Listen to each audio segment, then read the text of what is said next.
On the run from the Ironwood Company, the surviving wolves, Kel, Serracco, and Bread, have successfully fought off a pair of assassins and then hid themselves in the jungles and forests of Veridian.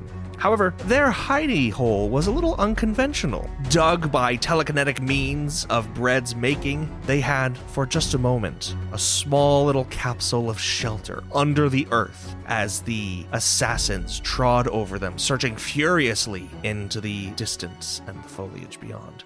But then the magic failed, and a couple feet of dirt, 1, 2, maybe 3, collapsed upon the trio here. You are currently buried alive. You cannot last long, suffocating under the earth. However, there are still rumblings above you. You do not know for how much longer, but the assassins are still there. One caveat moving forward is you cannot communicate with each other. This will be entirely done as individuals, so that there is no cooperation here. No. I need each of you to then message me and tell me if you want to stay or if you want to dig. Okay. Out of curiosity, how long would it take us to dig upwards? A minute? Less than a minute? It'll be a moment, depending on your proficiency. It's like, we're not that far below the ground, but it's also, we're being trampled, technically, so I don't know how long it's going to take. I have a feeling we all did the same thing. I hope so. I don't know. All right. Each of you is going to suffer 3 strain from being under the earth and not being able to breathe. As Kel and Bread lie still, Serracco, I'm going to need you to make a daunting athletics check. Laura, we tried to wait it out. Yeah, of course. Yeah, I don't want to did. go up there. They're going to kill us the moment we come up out of the dirt. It's a sure death out there. We might survive down here. That was my thinking. That is 2 failures and 3 threat. As Serracco, who wanted to lay low and wait for the stuff, but he's panicking 100% right now. Honestly, a fair response. 2 seconds into holding his breath, he's like, and so he's gonna try clawing his way out. You fail pretty miserably at doing so and exhaust your breath nearly instantaneously in this just like mad scramble to get through the ever more packed wet dirt atop you. Serracco will suffer another 3 strain.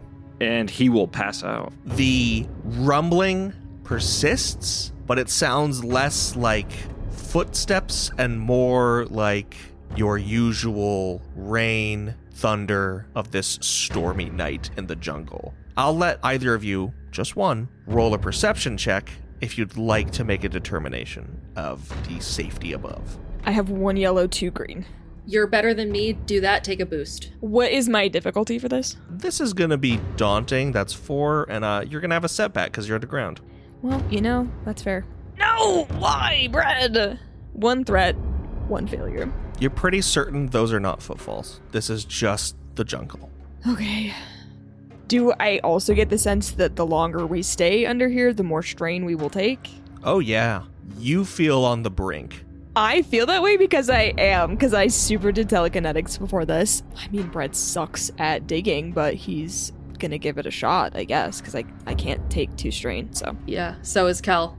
You will each roll then hard athletics checks. That's 3 difficulty. Is it okay if I stay down one more round? Yes, you can. I'm gonna try. I'm gonna do 1 more round and then I'll start pushing up. Useless entity, preserve me. 2 failure, sorry. 2 failure.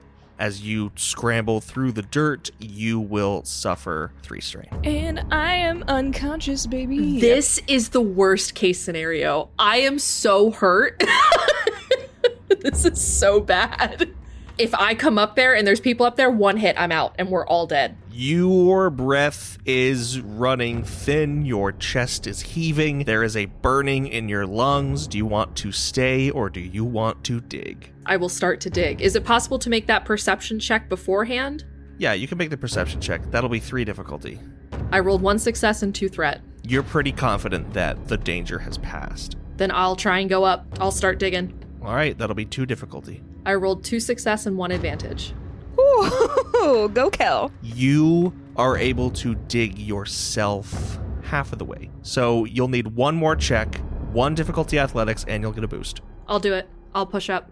I rolled 2 success and 2 advantage. You break free of this earthen prison that you were encased in during those 2 rounds with Serracco and Bread incapacitated under the earth, suffering from some hypoxia here. You are both going to take 2 wounds, Bread and Serracco. And then Kel, you are out and about, gulping down the jungle air as you feel the rain on your face in this dark and stormy night. First and foremost, do I see anyone near us? Can I see which way the footprints were going? I want to just see what's around me before I start digging for them. Roll survival. That will be 3 difficulty with a setback. 1 threat. You do not know where these assassins have gone. Whatever trail they may have made padding over you has already been disturbed by your handiwork and the storm. It's also night, pitch black. You can't see a thing. The only thing you do see for certain is that Serracco and Bread are not beside you. I'm gonna pull myself out and immediately just try and start digging out through the sides to see if I can find one of them to start pulling them out. Roll a hard athletics check. I'm going to upgrade it. That is 4 success, 1 threat, and a despair. Oh no. This takes you an uncomfortably long time. Suffering underneath here, both Serracco and Bread will take an additional 3 wounds each. And then 1 to 50, Serracco is freed. 51 to 100, Bread is freed. It's a 3. Oh, thank goodness. Okay. You pull Serracco through the mud as he is fully incapacitated here. I'm gonna try and drag him to the lip of this crater and then immediately go back down for Bread. Great. Roll another athletics check, 2 difficulty. I rolled 3 success and 1 advantage. And you pull Bread out of the mud. Drag them both over the lip of this crater and then plop them into the mud and the muck. They are both unconscious. I grabbed my stuff when I left. I'm assuming I still have it. I have 1 health elixir left. That will revive someone, healing wounds and bringing them to their strain threshold. I will revive Bread because Bread is the healer, and also Kel likes Bread better. Bread heals 5 wounds, and you can put your strain to your threshold. Okay, baby. Yeah, it's spitting out just dirt and mud and garbage. I mean, not literal garbage. I feel like Bread probably vomits. This is not good. Bread will look at Kel with this wild exhaustion, but nod thank you, and immediately get to work on Serracco. Go for it. Can I assist in any way, stabilize his head or check for other wounds or something? Yeah, you can do the assist maneuver. That'll be 3 difficulty. Okay, I got 5 advantage. All right, that is 5 strain. That's more useful, is it not? Because would he then be unincapacitated? You resuscitate Serracco.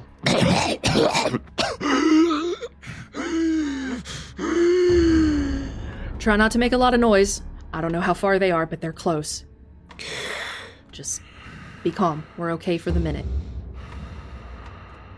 And Serracco just wide-eyed, nods his head slowly, and then slumps back down, lays onto the ground for a bit. You have time to heal him again if you want, or to try to. I will. I'm going to upgrade that check, though. I'll spend a story point. So that'll be 1 red, 2 purple. 2 success, 6 advantage. So that will be 6 wounds, and then 6 strain. Can you heal yourself, Laurel? Is that a thing? You can, but if you'd like to do a vigilance check beforehand, you may. I mean, honestly, I think even without doing that, I think Bread is kind of inclined to leave, but I will do a vigilance check to know in which direction we should leave. Great. Roll average. You will have a setback. And you get a boost from me. Whew. Bread rolled 3 success, 2 threat. You know exactly where they went, and 6 breaths and they're upon you again. There is no time to speak, only time to act. I mean, Bread's going to move to hide. Is there anywhere that is sensible? Roll for a daunting stealth check. My goal was to look for somewhere to hide, not to be sneaky, but to find a bush or a rock or a tree or something to. Then I'll let you roll perception. It'll still be daunting. That is 4 success, 2 threat. You can pretty comfortably find a little thicket of foliage, though how long it will persist as a good hiding space, especially if your pursuers are extra vigilant, you doubt it. I'm gonna thicket myself and then maybe army crawl through the jungle slowly. Then roll an average stealth for me, Laurel. Kel does not want to split up again. You can follow Bread, and you'll roll the same check. I will try and follow Bread. 1 threat. 2 failure, 1 advantage. I'm going to say that Serracco, after having taken just a little beat, the survival instinct is kicking in again. The adrenaline's going to get pumping as he realizes that those assassins are still out there and they're going to be coming. So he's going to roll over, pick himself up, and then he will try to hide. I think he's not super convinced that the thicket is the best place to hide. So he is going to hide close to that, but perhaps not directly in the thicket. Perhaps a neighboring thicket, a thicker thicket. A different, better thicket. Then that will be 3 instead of 2 difficulty. That is 2 success and 1 advantage. All right. This is what you want. You want above 50 on this D100. Okay. Come on, dice. Please. I believe. Please? Oh! That's a 4. That is nowhere close to 50. Can I use a story point to make you re-roll that? Yeah. I will use a story point to make you re-roll that. You want above 60. Damn it, Ryan. That is 29. If you want to use your last story point, I mean, we might as frickin' well. If these guys find us, we're toast. Yeah, absolutely. you want above 70. Come on, 71. What is this? What is this? That is a 10. This cannot be real. All right. As the 3 of you crawl through these thickets and brush here in the jungle, you hear once more the approaching sounds of metal-clad feet, these greaves and boots, splashing through the mud and snapping whatever branches lie underfoot. And then they pass. And the 3 of you continue to crawl on your bellies like little worms. I prefer snakes, but... Nope. I think Brett's a worm. Just pushing through the mud, elbows, knees, scratched, beaten, bruised, cut, bleeding, out of breath. As finally, the rain seems to subside after what you could only surmise is hours, as the faintest little hint of light peeks through distant clouds. In whatever panicked stupor you have been endlessly going in, running, hiding, fighting, you have passed through the entire night, and morning has come. But just barely. What do you do? There's just like nothing else by this fort, huh?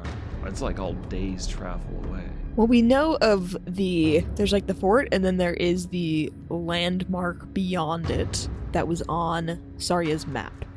To the north. We need a rest, though, is what we need, because we haven't rested now in like 2 or 3 days. And all of us are hurt now. I mean, it's only been a day. But the assassins are not close by, from what we can tell. Doesn't seem like it. Okay, Serracco is going to try to survey the area, see if he can catch any hint of the assassins, if they're laying in wait, or if we can potentially stop crawling. Roll perception for me. That's going to be 3 difficulty hard. Can I assist him and give 2 more boosts?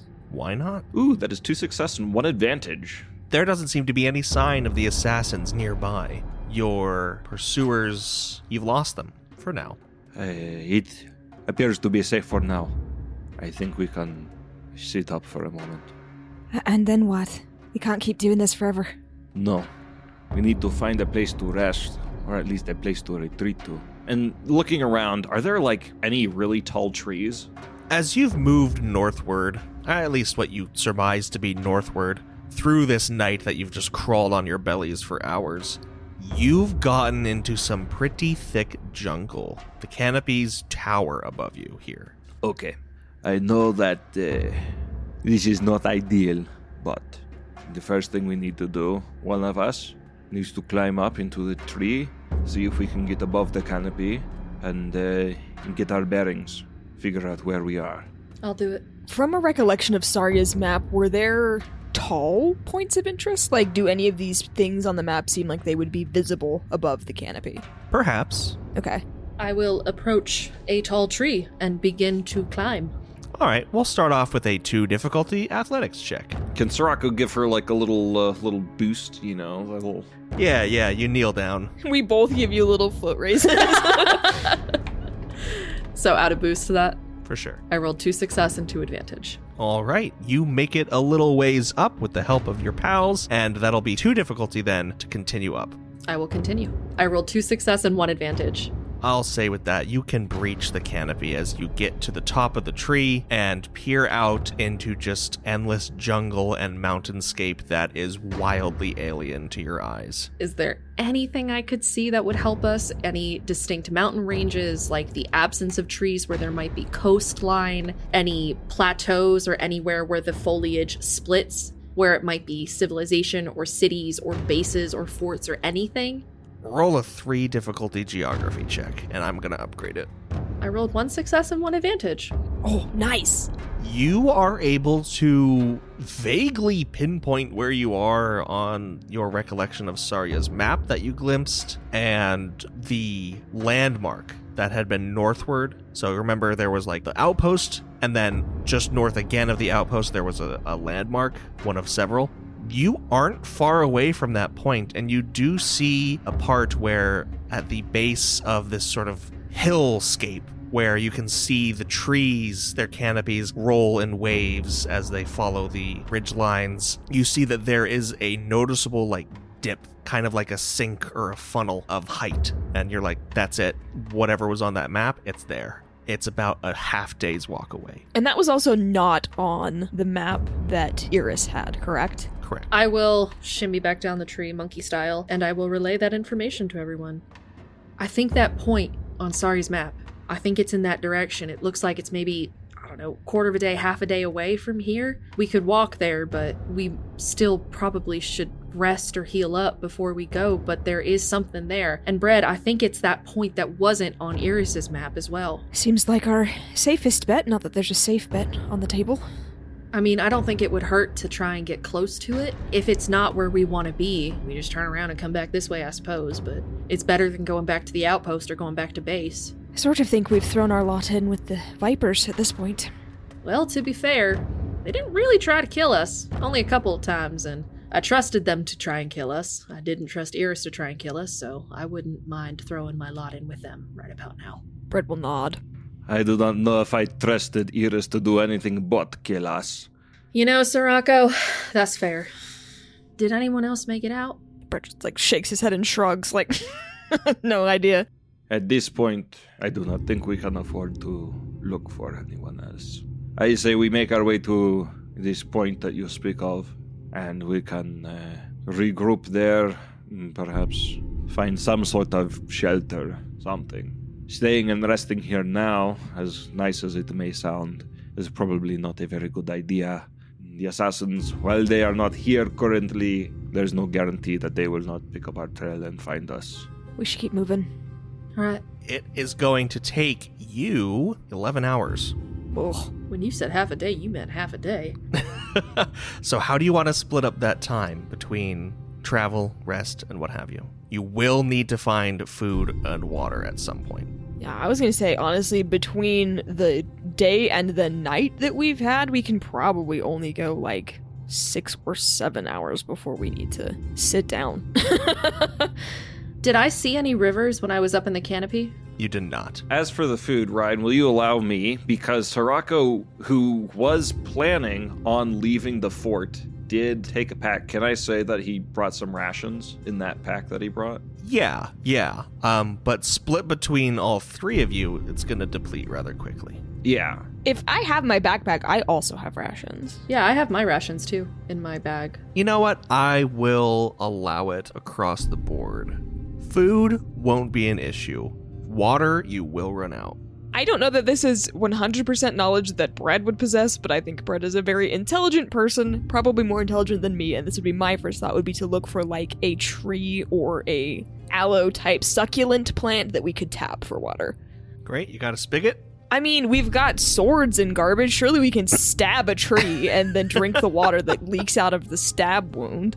Hey, wait a sec. What if in this jungle they have wild watermelon? Can we flip a story point from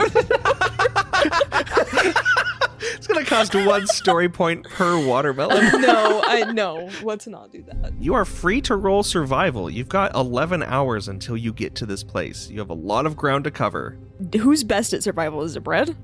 Not me. I got 2 green. I also have 2 green. It's Bread then. That'll be 2 difficulty. As you carry on about halfway through your journey, you need to replenish your stores. Do I have boosts from my friends here? You can help, but only one of you. Okay, 1 boost. 2 success, 1 threat. You can tap a tree, a large, like, jungle kind of mangrove looking thing. You can tap it and replenish your stores of water. You're like halfway through the journey, so after being awake now for well over 24 hours. Yeah, I think we need to rest about halfway through. Can we scope the area then? See if we can find like a tree with some roots that we could nestle into, Merry and Pippin style. Yeah, roll 2 difficulty perception. Who's looking? I assume Serracco. I mean, my perception is just 2 green. My perception is 1 yellow, 2 green. Why don't you roll, Bread? Because yours is higher, and then you can take a boost from me. This is the craziest roll of all time. 1 failure, 1 threat, 1 triumph. Wow. All right, well, the success cancels out the failure, but the triumph remains. Yeah, you find a nice little Merry and Pippin style root to nestle in. You even have enough time and energy to construct like a little lean-to that you place over it, giving yourself some shade and cover. How long are you going to rest for?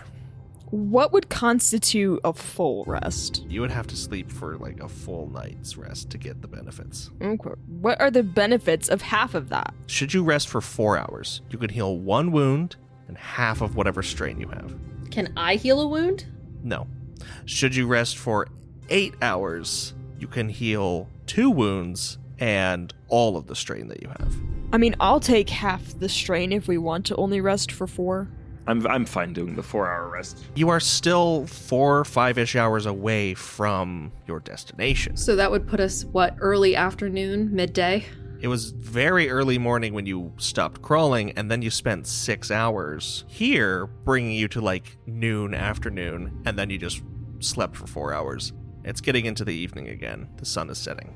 Before we leave, can I hit Serracco with 1 more little medicine? You have time to do so, yes. 3 success, 1 triumph. All right, you can take off the rest of his strain with that too. And then wounds, 6, 3 plus 4, 7. I say we trudge on, weary, muddy, nasty little buggers that we are. Yes. Who's leading the pack? You, Bread. I don't know. Bread, I guess. I mean, Cal knows the vague direction, but you have better survival, so we probably pointed out a path or a route to take, and we've just been following that direction. So I'd say probably you. That will be survival then. We'll call it average, just 2, but I will upgrade it. 2 success. You spend the rest of the travel time hoofing it to this spot as best you can ascertain its location. Night has fallen once more. There are just thin little vestiges of light on the distant horizon, blocked mostly by these canopies. It's dark, but there is this sort of quiet luminescence about as different sorts of plants exhibit a kind of natural glow, and little bugs, fireflies, let off a little teal light as they wisp and whiz through the air. You come across a clearing, though the canopy does extend above it, and then you can kind of tell, Kel, that you saw how the trees, those leaves just kind of dip down. They do converge to where there's just this tiny little point, almost like a skylight coming down in the middle. This clearing seems to be a ruin of sorts. There are structures here of an ancient-looking brick that seem to be relatively well preserved, save for the vines and like mangrove growths that have invaded it. It seems to be an amphitheater, though it's as if it were on both sides. So like an arena, but there isn't like an arena per se in the middle. It just keeps going down and down and down until it comes to, from your current vantage point, you can't see. Is there any, activity around here? Are there people? No, but this is the first place you've seen any lights from the flora or fauna. Looking down at this, I think Serracco's just at a point where he's not even really gonna question it too much. He's just gonna start going down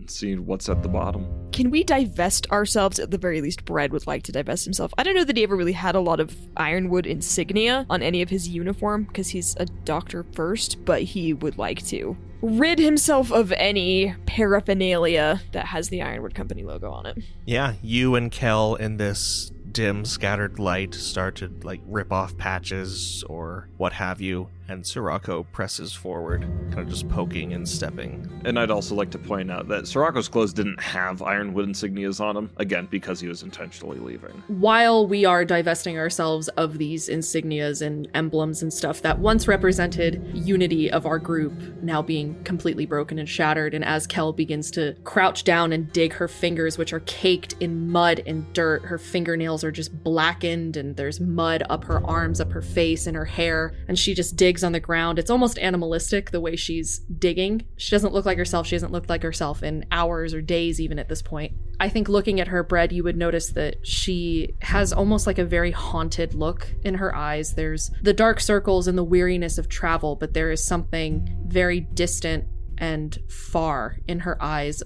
She's here, but she's not. There are things in her head that she's going through, things that she's reliving in her mind now that it's a little bit quieter, and now that the adrenaline has maybe worn off a bit, and now that the danger seems to have subsided in some way. Kel is quickly being overcome by something in her head or something in her mind, and it's almost as if you're not even standing there. She's doing this for herself, kneeling next to you, even though you're only a foot away, just in the ground, in the dirt, just digging. I think Brett will give her the space to finish the burial process of these insignia, and then say, "This is a bit of a stupid question, but are you all right?" I think she pauses a bit, hands kind of still in the dirt, still crouched down, doesn't lift her head. Her braid came apart a long time ago, and so her hair, which at this point, it's been a while, it's probably down her back all the way down to her waist, just spattered in blood and dirt and viscera, is just tangled and matted all to the side of her face and stuck in her armor and wrapped around her sword and her staff and all of her equipment. And she's quiet for a moment. Brad, what are we doing? To tell you the truth, Kel, I don't rightfully know. I thought we were doing what we were supposed to, what they asked us to do. And now this. What did we do wrong? To some degree, I do think part of your crime was associating with me. Oh, Brad, I don't think this is your fault at all. Maybe a bit, but it's maybe mine and maybe Serracco's and maybe Finn's and Arnor's and everybody else's. I don't think this is just on one person. Whatever the Ironwood Company has its hands in is beyond us. They didn't tell us that. Well, they told us it was beyond us, and they never told us what it was. And I think the only place we're going to get those answers is from the Vipers. And those are answers that the Ironwood Company doesn't want us to have. Answers they would kill us over. Then why send us at all? They brought us out here to die. There are so many easier ways for them to have killed us back home, without shipping us all the way across the water here. We came here with the purpose of finding them and recovering information, and then they never trusted us, not once. Even though I've spent 20 years with them, even though Arnor had been there his whole life, he sent us out here, and then they followed our every move, critiqued us at every turn, and even when we did do things the way they wanted them to, it wasn't good enough. What was the point? Killing 3 of the Vipers, maybe. We just did the work for them. Red will nod, solemnly. I don't know why I'm here, Kel. Serracco recruited me, but it was a different force at the time, but nevertheless, I don't know what's going on in my brain, or psyche, or soul, or even if I have one of those anymore, but there's something out here, and I'd like to get to the bottom of it. I think I'm in so far over my head, Brett, I don't know where I'm gonna get out. I should have died back there, and I didn't. I should have died 7 years ago. I kinda wish I had. Brett will nod again. So do I.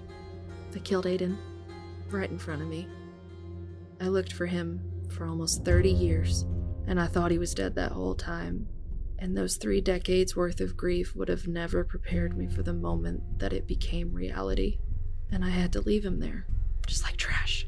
Brett will kneel next to her, and only if she will let him take her hand in both of his, and just hold it. She'll let you.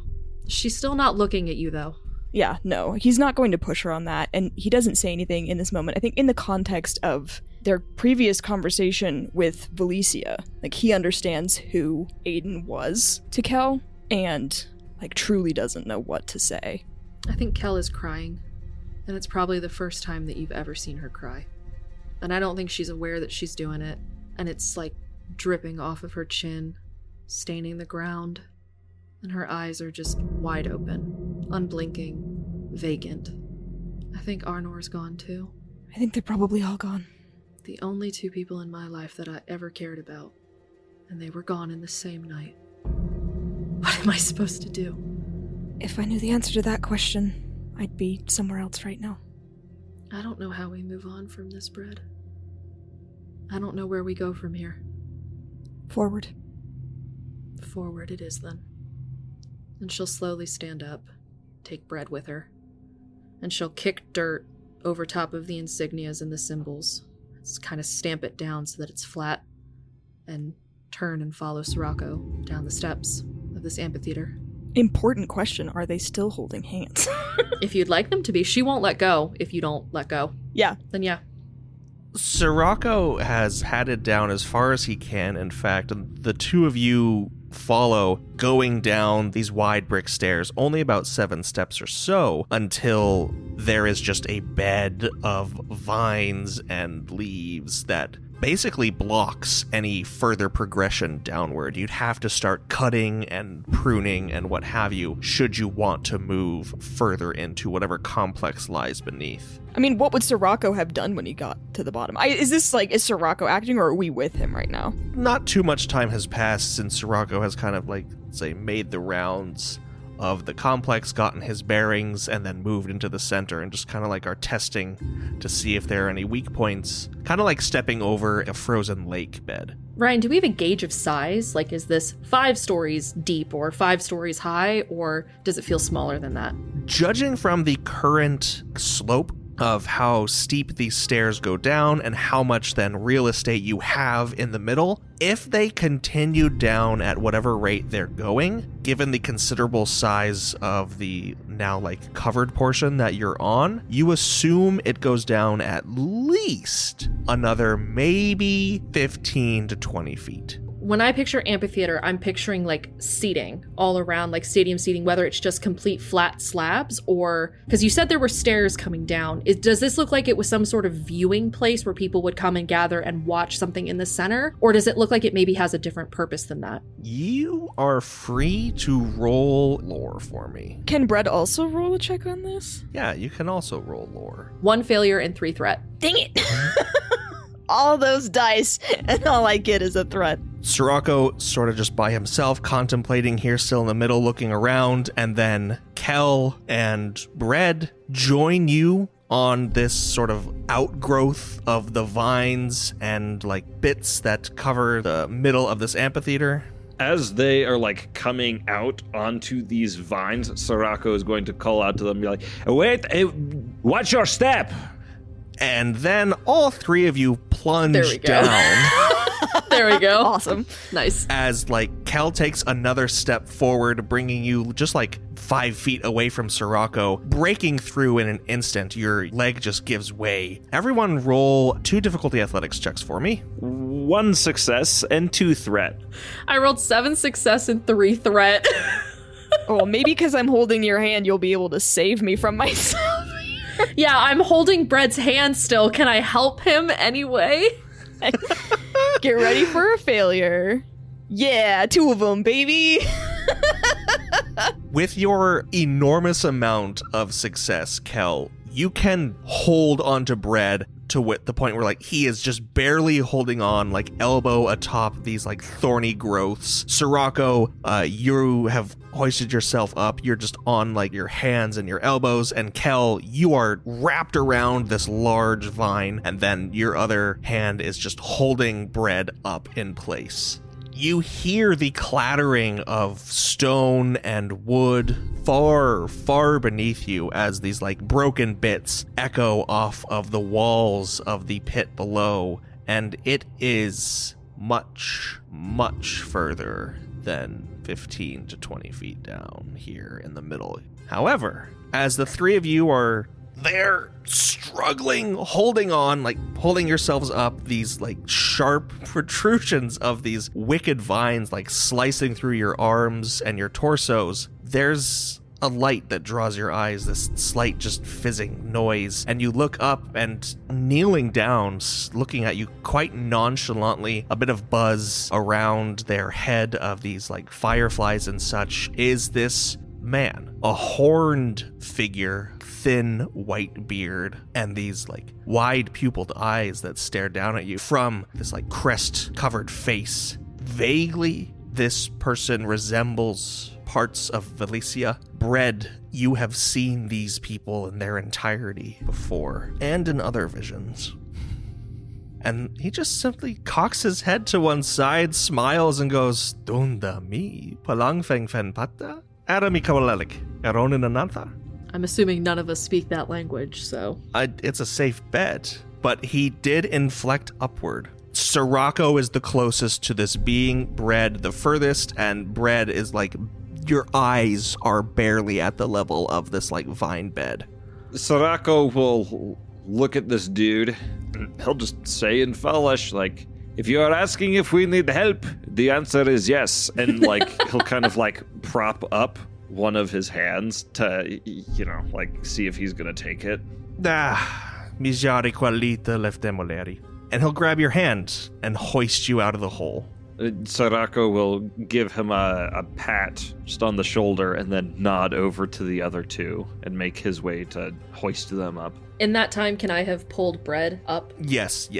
This individual and Serracco hoist you out of this hole and shuffle you to safety away from where these vines are now like precariously bending downward. And just panting a little, all of you like exchange looks, and this guy stands up straight, towering like a good foot and a half over any of you, and just says, Kentangfeng, femenea sari, amaranosini. Can Brett gesture at his head, like, and then at his, in an attempt to be like, do you speak telepathically? Why don't you roll Arcana? That will be formidable. Arcana, you say? Oh, baby! 2 success, 2 threat. As you do that, there is a flash of recognition in this being's eyes, and in the next moment you feel a presence tickle the back of your mind before you are just met with an indescribable pain. Mm-hmm. You are going to suffer 6 strain. Oh boy. And you fall to your knees. You are barely able to like hold yourself up. Kel probably keeps you from just toppling over entirely as your legs buckle. Thinking that he's maybe hurting Bread, I'm gonna try and pull Bread back a little bit and try to put space between us in case I have to defend him. Bread, in your mind, you hear a voice that is just accompanied by thrumming drum beats of pain. It is crude, this like mental connection. And you can surmise then and there, you know, being an academic, that the only thing that really allowed you and Valicia to communicate so clearly with one another was the fact that she was half human. Your biology here is just incompatible, but it doesn't seem to put any sort of strain on this being. And you hear in your mind, you are not from the land of Orsini, no, neither are you Soliera. So tell me, where are you and where come from? And this voice is just like as if someone were screaming it into your ears and rattling it around inside of your skull. It is deafening. Everything else is just ringing and numbness. You cannot hear anything of nature or your companions, just this voice. Cool. A familiar feeling. Can I respond? Yeah, you think something? I guess Brett doesn't really know how telepathic links work, so I'm not gonna like try to think in images at him. That might just complicate things. And he'll respond, thinking, you can call me Bread. I'm from the Fell in Franaros. I don't know if you have any idea what that is. Not at all. You may call me Kakwalik. Alright. What are you doing here? That's sort of the question that we're searching for the answer for, to be honest with you. Perhaps I can help you then. I seek something here. You seem fit enough, and I am by myself. I am not one to turn down the help of strangers, even if they are from far-off places of Vanaros. Close enough. Tell me, perhaps we can strike a bargain here. Bread will nod as, continue. Your traveling companions, they cannot understand me then.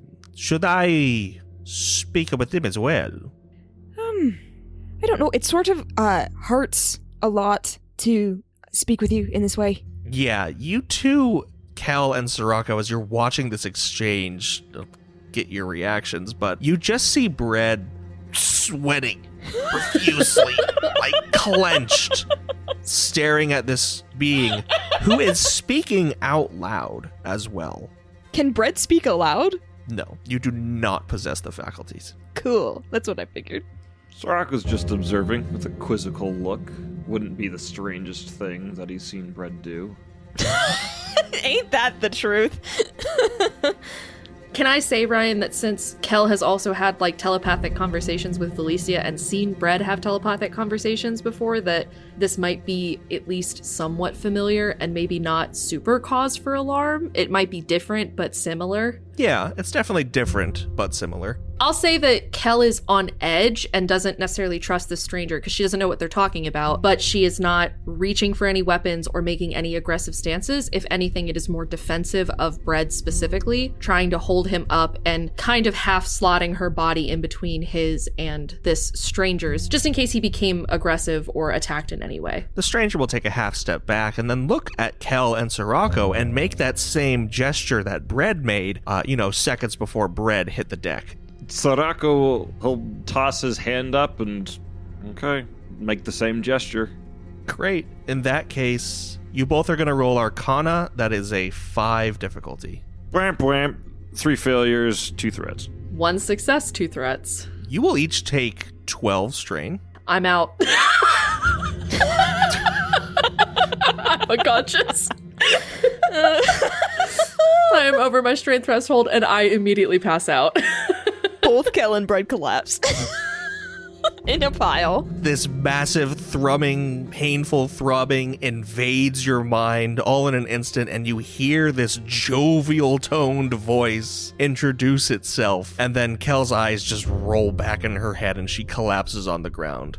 And this stranger, as Serracco is down on one knee, sweating, vein pulsing in his temple, the stranger just looks very nonchalantly between you and Bread and then down at Kel and goes, in your mind, should we try to revive her then, or what is going on? We can't do anything, right? We can't move. I will say you can attempt an Arcana check of the same difficulty if you'd like to do something outside of talking. No, I think Bread is not going to push his luck, because if he falls unconscious, then Lord only knows what's going to happen at that point. So, remember what I said about talking with you is difficult? I can't move my body right now, so reviving her is not something I can do. Oh, but once we finish our conversation, then you are more than free to do so? Sure, yeah, definitely. Excellent. Then perhaps we shall strike an accord. You will inform her after the fact, and then we will go on our ways, yes? Sure, what are you bargaining for here? I require some meat. That is not a word. I require some shield. That is better word. It is hard to parse language in your own tongue to mine and back and forth, even in these small minds of yours. Quite a lot of space to poke around in. I need... even better. I combine the 2 words. I need meat shield. And then he'll point to the hole that you made. Therein lies something incredibly valuable to me and to many other carriator. But it is something that I seek quite diligently, quite hastily as well. You will assist me in recovering it for myself, and then I will assist you in whatever it is you acquire. You want to go somewhere? Back to this Vanaros? I am picking up some of perhaps what Bread had said to you. What do you mean you need a meat shield? There are dangers abound. in this place. The thing I seek will definitely be guarded by ancient machinations of our people. Excuse me, my people. You see, this place, and he'll motion around to this amphitheater-like structure, was built long before we had discovered the presence of the Soliera and decided to leave Veridian once and for all, returning to our city. It has become overgrown, of course, and I do not doubt that perhaps even the Soliera have made some kind of pact with it. Not pact, what is the word for it? Hovel? He'll look at you very quizzically, like, this is right, yeah? Hovel? I no. What is your tongue? Small, little, enclosed? You go sleep. Like a shelter or a room? Yes, say shelter. Many rooms shelter. But the things here, the things we had made, will have affected them so. They will not be like other Soliara. They will be hungry for shield meat. So there are creatures in the hole that you want us to go down that will eat us. They will try to eat me as well. But with your help and this one, should she resume breathing, he points to Kel, we will make our way. Okay, here is what I say. We can help you. Is better than the alternative from where we came. But before we help you do that, we need food and water to eat and drink and to sleep, and then perhaps we will be more effective meat shields for you. Of course, I will procure every sustenance you desire, and we will make our way down there this very night. We will not go far, no, but there will be shelter within from element and all other nasty things that find out here in jungle. Right, also, I'd like to remove the word meat shield from the agreement. Can we not be collaborators? It is understood, yes, that the prize will rest solely in my hands, not yours. Sure, yeah, that's fine. I just don't want to be cannon fodder, you know? Like, I'm not gonna stand and just let something kill me. I would very much not hope so. You have a weapon equipped. Bread will, like, no! No, but no, I understand. Here, maybe you understand this way. From our perspective, we assume all of the risk of this endeavor, but none of the reward. Yes, we get food and shelter and drink, but outside of that, we go in there, we risk our lives, and you leave with something very valuable. We do not know what. I would be curious to find out. But what do we get? I will put it this way for you, my newfound friend. A wolf may shave his pelt, yet he is still a wolf. There are some dark beings that traverse these jungles and woodlands here that I am very certain in fact, would love to know your location. They traipse ever closer, in fact, following the haphazard trail you left in your wake that I have tried, mostly successfully, to cover up. But they are good trackers, very good. I could leave, and you could be found here. Or you could come with me and assume a little bit of risk. Okay, here is the deal. We go with you, we take some time to recover, we help you in this quest of yours, and then after that is done, you help us, for we have some other goals. It's not anything crazy, perhaps some directions, help us to know how to get around the jungle, that sort of thing, but a little assistance after the fact, and then we can both be on our ways. Yes, I think it is mutually beneficial. You help me retrieve what I want to retrieve, and these Jaya that follow you, they do not find you. Very good. I find this agreeable. Bread? Yeah, definitely. Wonderful. Then, in the interest of our well-being, I think it's good if we do not speak like this again. Oh, you cannot speak of the carrier tongue. No, when we stop talking like this, actually, if you want to try to teach us, I wouldn't be opposed to learning. It may be a useful endeavor. As I said, there is much space available in those heads of yours. Very well. And he will sever the tie, and you two are free to like breathe normally once more. Kel, you are brought back to your strain threshold of 13 and are no longer incapacitated. I have like a nosebleed. Just like, oh, I hate it. I hate it so much. All right, cool. Did you guys get anything useful out of that, or did I just embarrass myself? The embarrassment goes without saying. But we are to help this man. All right, listen, I pulled you out of the mud yesterday. Yesterday? Was that today? I don't remember. And I stopped an assassin from stabbing you in the neck, okay? Bygones are bygones, we call it even. I saved your life, you saved mine. For now, we are going to help this one, Carriador, to retrieve something from the depths where surely vicious and vile creatures wait to devour us and munch on our bones. But to me, it is preferable than going back to the assassins. He'll look at you like arguing amongst each other, like Kel and Serracco like yelling, and he'll just like stifle a laugh and just under his breath go like, come. In exchange for our services, he has agreed to assist us in accomplishing our goals after we have recovered whatever it is he is looking for. Okay, sure. Perfect. Then, motioning to Calqualic here, we go down into the hole, says pointing in the hole. And he will smile very broadly as then all four of you are lifted off your feet with this like brief luminescence and just float up and then slowly down into the dark earth.